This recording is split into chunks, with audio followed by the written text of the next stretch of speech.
Baiklah, tak record. Tak record, gambarmu terrecord. Insya Allah terrecord. Kita kembali ke share materi. Ini saya share lagi. Jadi dari jurnal, kemudian posting ke dalam buku besar sama. Kemudian menyusun laporan keuangan setelah itu.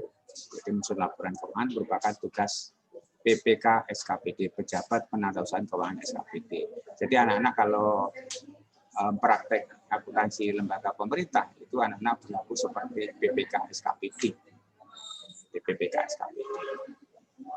Berikutnya, pihak-pihak yang terkait yang kedua adalah bendahara penerimaan.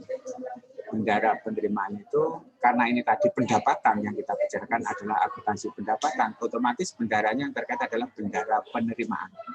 Kalau kita bicara masalah beban dan kebijakan, bendahara yang terkait adalah bendahara pengeluaran. Ya, ini karena pendapatan, bendahara penerimaan. Tugasnya mencatat dan membukukan semua penerimaan pendapatan ke dalam buku kas penerimaan. Jadi ini yang memegang uangnya.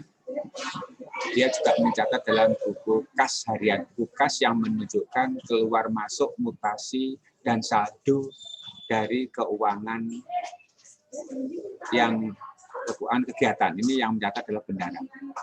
Jadi dia mencatat uang masuk, uang keluar, saldonya berapa setiap hari harus dicatat. Jadi kalau yang PPK tadi jurnalnya, kalau ini buku kas harian. Buku kas harian itu berbeda dengan buku kas sejak.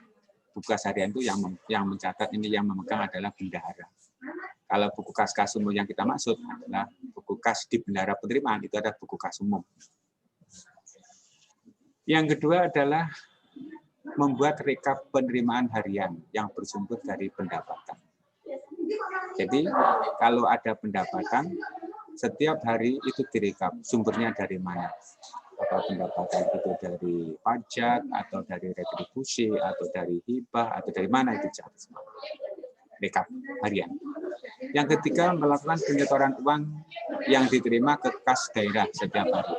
Nyetornya uang ini setiap hari. Jadi bendahara penerimaan SKPD itu menyetor uangnya ke Kasda, ke PPKD atau ke BUD, bendahara umum daerah, itu tiap hari. Tentunya nyetornya pakai uang fisik kan, uangnya ada. Jadi nyetornya lewat bank, atas nama rekening BUD atau PPKD. Terus berikutnya adalah kita lanjutkan. Yang ketiga adalah pihak yang terkait pengguna anggaran atau kuasa pengguna anggaran. Ini adalah kadis atau yang ditunjuk. Tugasnya adalah menandatangani atau mensahkan dokumen surat ketetapan pajak retribusi daerah. Jadi kalau SKPD yang tempat kita kerja, misalkan SKPD Dishub, maka ada retribusi, itu ditetapkan. Yang menetapkan tanda tangannya adalah kadisnya ini, gitu ya. Kemudian yang kedua adalah tugas yang kedua adalah menandatangani laporan keuangan yang telah disusun oleh fungsi akuntansi SKPD. Jadi di akuntansi di SKPD itu ada yang bertugas membuat laporan, itu adalah biasanya PPK SKPD, Pejabat Penatausahaan Keuangan. Tentunya dia bekerjasama dengan atasannya. Jadi di timnya itu ada PPTK, itu ketua kegiatan, pejabat pelaksana teknis kegiatan, kemudian ada bendahara penerimaan, ada PPK SKPD. Dia kerjasama untuk menyusun laporan. Terus laporan itu ditandatangani oleh PA, pengguna anggaran atau kadisnya. Ini nomor C ini. Ini pihak-pihak yang terkait.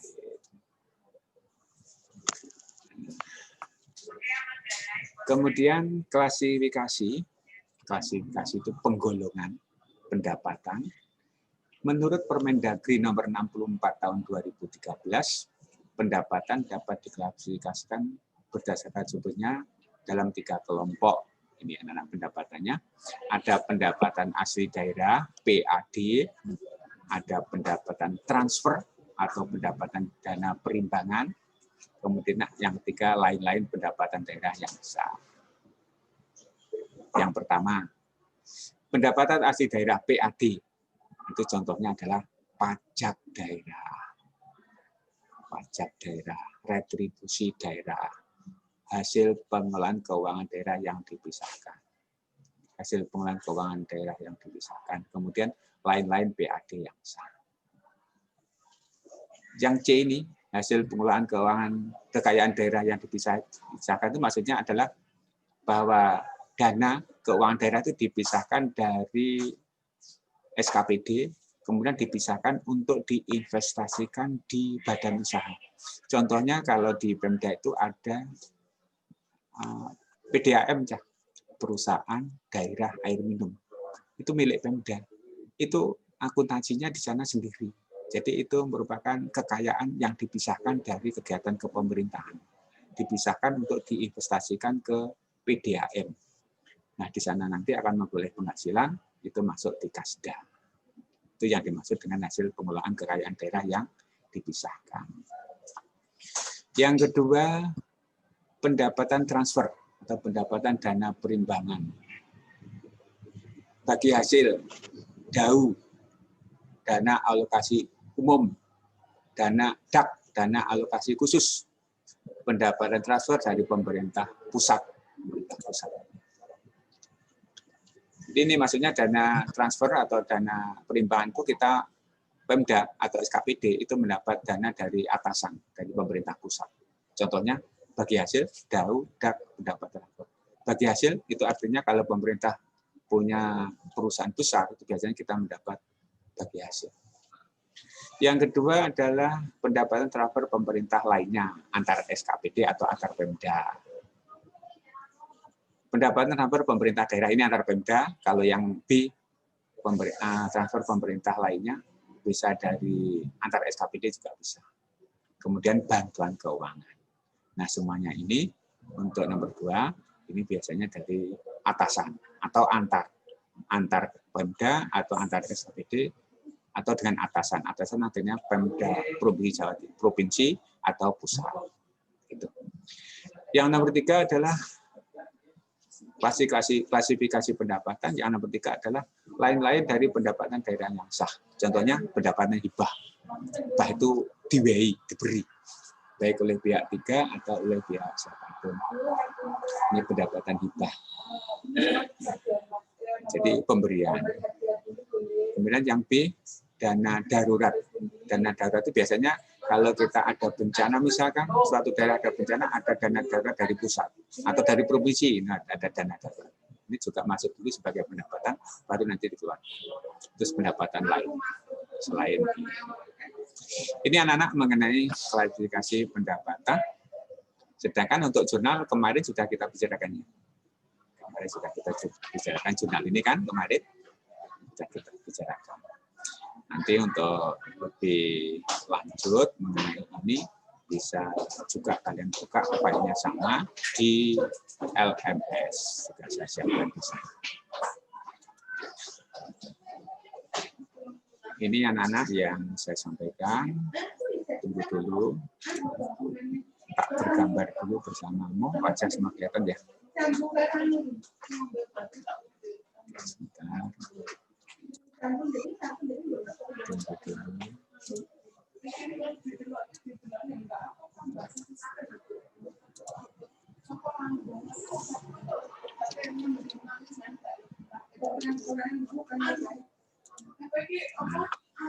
Anak-anak, dari bahasan kita tadi mungkin ada yang perlu kalian tanyakan? Ada yang perlu ditanyakan? Rizka? Isilia? Ada pertanyaan? Silakan, Faridatul. Pak, masih belum paham yang bedanya bendahara penerimaan sama pengeluaran. Baiklah, Faridatul Anisah.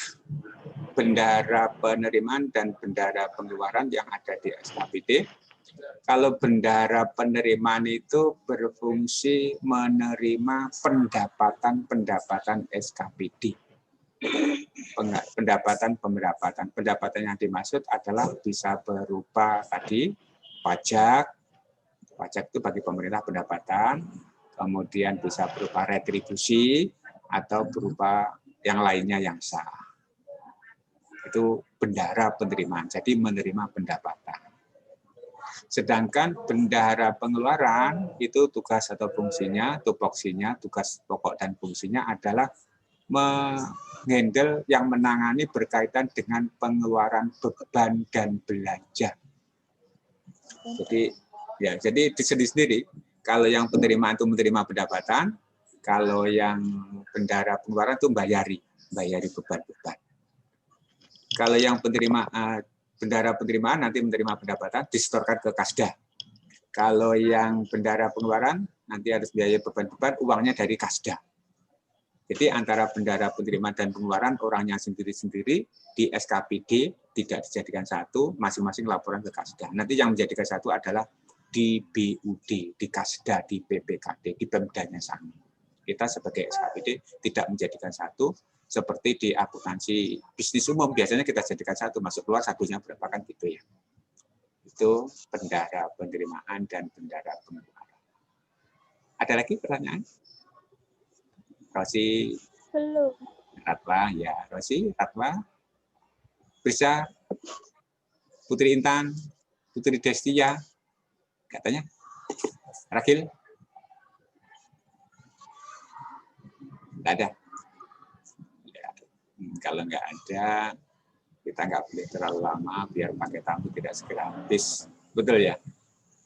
Oke. Ya, betul. Nah. Baiklah, anak-anak. Kemungkinan kita masih bertemu sekali lagi untuk esok hari. Karena esok hari yang terakhir kita harus Zoom.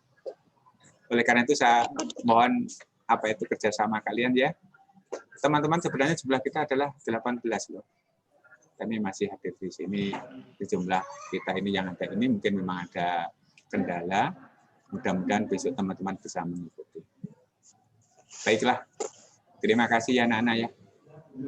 Mudah-mudahan pertemuan kita pada pagi hari ini barokah. Amin. Amin. Ya. Amin. Amin. Amin. Baiklah, sebelum kita tutup, tak tutup serkas bisa ya? Tak tutup serkas. Pak.